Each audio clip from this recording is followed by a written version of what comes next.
HS দেওয়ার পর এমন কিছু করব তা আমি কখনো ভাবিনি। দেখো আমি এমন একটা সময় দাঁড়িয়ে আছি, চারিদিকে কি হচ্ছে বোঝাই যাচ্ছে না। এইচএস তো দিয়ে দিলাম, কিন্তু এরপর কি করব না করব এইগুলোই ভাবতে ভাবতে দিনগুলো কেটে যাচ্ছে। এই জায়গায় কোনো যদি ভুল সিদ্ধান্ত নিয়ে নেই তো তোমরা তো জানো কি হবে। क्या बोलती पब्लिक, बोले तो तकलीफ, अमूल माचो पहन के नाचो।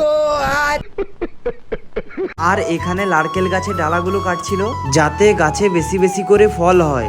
যাই হোক, আমাদের মার্কেটে একটা পাড়া সিনিয়র দাদা নিউ জামা কাপড়ের দোকান খুলতে চলেছে। মোটামুটি 2-1 দিন পরেই দোকানটা চালু হয়ে যাবে। আজকে আসার কারণটা আছে, দোকানের যে কাজগুলো বাকি ছিল সেইগুলোই করছিল আর কি। তারপর তো আমার কোনো আর কাজ নেই, তো তাই যেদিক সেদিক পারছিলাম ঘুরছিলাম। Porque si no, el pasado te alcanzará.